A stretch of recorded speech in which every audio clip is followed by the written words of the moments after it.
Merci Madame la Présidente, excusez-moi.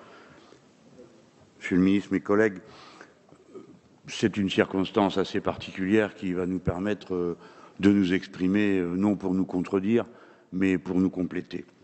Saisissons-la au bon et je veux le faire. Toutes les occasions pour les Français de parler de la mer et de son importance dans la vie de la patrie sont à saisir.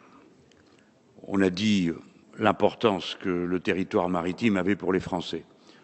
On a évoqué le fait que nous étions le deuxième territoire maritime du monde et je m'amuse à constater que si on fait la part de la France immergée et de la France émergée, eh bien, nous sommes un territoire plus grand que la Chine elle-même. Mais ce n'est pas que pour cette raison, ni parce que notre territoire maritime s'est encore accru de 10%. C'était le territoire national, s'est accru de 10%. C'est une première dans l'histoire, sans qu'un coup de fusil ait été tiré, par l'identification des continents, la continuité des plateaux continentaux. Je crois qu'on n'en a pas fini avec ce processus. Il faut le suivre avec sérieux et l'accompagner avec sérieux. Je suis sûr que les autorités françaises, quelles qu'elles soient, en prennent soin. Mais ce n'est pas seulement pour ça. C'est parce que si nous sommes si puissants, alors nous sommes responsables, et nous sommes la France. La mer contient 75 fois l'énergie dont nous avons besoin à terre. La mer est moins connue que l'est la surface de la Lune. N'est-ce pas incroyable? La mer contient une quantité infinie de variétés d'espèces, dont 85% sont inconnues, alors même qu'il y a là une sorte de trésor pour la connaissance humaine qui pourrait pourvoir à répondre à tant de défis intellectuels et scientifiques qui sont posés à l'humanité. Mais pourtant, nous les Français, c'est notre histoire longue, nous avons longtemps, et pour ainsi dire quasi tout le temps, méconnu l'importance de la mer pour nous. Déjà, Richelieu disait que les larmes de la France avaient souvent un goût salé, celui de l'eau de mer, mal comprise par eux. Je crains qu'il en aille de même encore aujourd'hui, je le regrette. Mais il n'y a pas que nous. Le rôle des océans dans la régulation thermique a été un peu l'absent de la COP 21. Le rôle des océans dans la conservation de la biodiversité reste l'absent des réflexions scientifiques internationales, alors même que maints indicateurs nous permettent de savoir que nous sommes peut-être entrés dans la 6e extinction massive de la biodiversité. Enfin, le rôle des océans et des mers dans la transition écologique est mal compris. Alors que si nous prenons soin de la mer pour en tirer et lui demander ce dont nous avons besoin, et si nous le faisons enfin avec les méthodes qui doivent être celles de la recherche de l'harmonie dans les rapports des êtres humains avec la nature, tirant tous les enseignements de ce que notre temps nous a appris, alors nous aurons soin de la terre. En quelque sorte, l'aval commandera l'amont. C'est pourquoi c'est un si grand enjeu pour nous tous. La mer, en quelque sorte, est la deuxième chance de la civilisation humaine au moment où les signes sont innombrables qui nous montrent qu'elle roule à la catastrophe. Je voulais le dire parce que, bien sûr, nous traitons d'une convention sur la haute mer. Je en parlerai dans un instant. On ne doit pas s'arrêter à ça.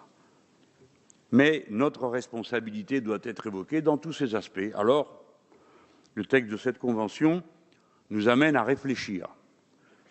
Naturellement, la piraterie est un problème. Et qui le nierait ne tiendrait pas compte des réalités de notre temps. 90% du commerce mondial passe par la mer. Et c'est d'ailleurs parce que ce commerce est si bon marché que nous pouvons délocaliser, relocaliser les marchandises et délocaliser la production à bon compte. Le jour où le transit maritime changera de coût, vous verrez que les flux commerciaux le changeront aussi. Il y a un grand intérêt pour nous à nous assurer de la liberté de passage dans les océans, mais surtout à en propager l'état d'esprit. Cette liberté ne doit pas être simplement qu'un prétexte ou un droit de passage à prédation, à vocation prédatrice. Non, non. La liberté de circulation en mer soulève dorénavant des problèmes d'un type nouveau qu'il nous faut étudier et nous, Français, intervenir. Hélas, la fonte des glaciers libère des passages. J'observe avec tristesse qu'on ne discute pas tant de la fonte des glaciers, mais davantage de savoir à qui appartient ce qui est en dessous et qui va pouvoir y passer. Ce sont des conflits qui s'annoncent, qui mêlent les problèmes de puissance avec ceux d'accès aux ressources. La Russie, les États-Unis d'Amérique, le Danemark, combien d'autres sont en compétition pour le passage par les voies du Grand Nord. Et de la même manière, avant même que les territoires soient libérés, on voit se multiplier les occasions de prédation irresponsable. C'est pourquoi, pour ma part, j'avais pris le parti de soutenir les militants de Greenpeace. Je l'avais fait dans une pétition avec M. Noël Mamère lorsqu'ils furent interceptés par les Russes alors qu'ils avaient abordé une plateforme. Je sais bien que prendre pied sur une plateforme et l'occuper, c'est un acte de piraterie au sens strict du terme. Mais tout le monde voit bien qu'il ne s'agissait pas de piraterie en vue de piller, mais d'un acte militant. Et nous avons pu, dans la commission, nous dire tous d'accord pour dire que le moment était venu de bien poser des bornes qui permettent de discerner ce qui relève de la piraterie et ce qui relève de ce qu'on va appeler, avec des guillemets, des mouvements sociaux en mer. Car si la mer est un tel enjeu, eh bien, naturellement, elle devient aussi lieu de conflit, on vient de le dire, entre les puissances, mais aussi entre ceux qui ont des idées différentes sur la manière d'utiliser ce que la mer nous propose. Je veux donc dire que si on doit veiller à lutter contre la piraterie, il faut le faire avec les moyens d'État. Monsieur le ministre, je vous dis, je désapprouve absolument la décision prise par monsieur Ayrault d'autoriser les milices sur les bateaux de passage. C'est à la Marine nationale d'assurer la protection des navires français et des voies de passage par le territoire maritime français. Bien sûr, il faut leur en donner les moyens. Mais il ne peut pas y avoir d'autre violence que la violence légitime, celle de l'État, et donc de son armée. Nous luttons contre la prolifération de certains matériaux chimiques, bactériologiques, nucléaires.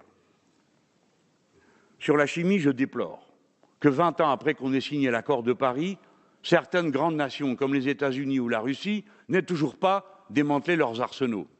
Il n'est donc pas étonnant qu'ils finissent par s'en trouver une partie qui circule, qui tombe dans des mains dans lesquelles nous ne voudrions pas qu'elle tombe.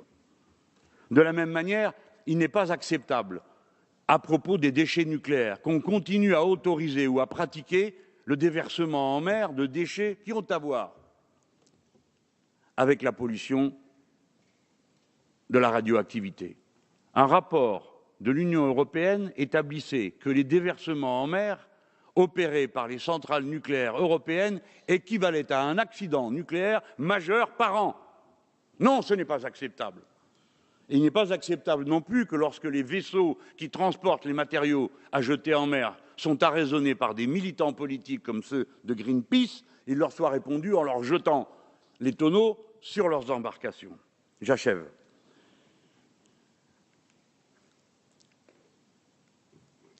Nous traitons des grands fonds et du grand large. La France doit agir avec la plus grande fermeté pour que s'ouvre une discussion à propos des droits juridiques applicables à ces espaces.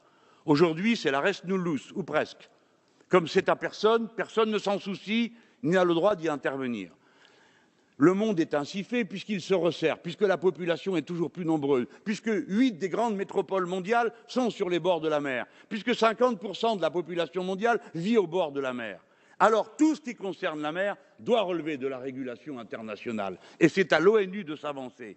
Je ne suis pas d'accord pour qu'on voit 25 autorisations de prospection dans les grands fonds données par un comité de l'ONU dont les normes ne sont pas stabilisées et auxquelles nous, Français, nous ne participons pas assez. L'exploitation des grands fonds ne doit pas être abandonnée à la logique du Far West. La loi, la régulation internationale, l'ONU doivent intervenir. Voilà, Monsieur le Ministre, mes chers collègues, les enjeux que je voulais placer. J'ai proposé que notre commission des relations internationales crée une mission ou un rapport. Ma foi, je ne pensais pas qu'on m'en trouverait indigne. Pourtant, je note que nous n'avons qu'un rapport sur 103. Eh bien, peu importe qui mènera ce rapport. Je pense que la représentation nationale doit se saisir de la question des grands fonds, car c'est dans les grands fonds aussi que commence le respect du territoire national des Français et de leur espace maritime. Merci. Merci.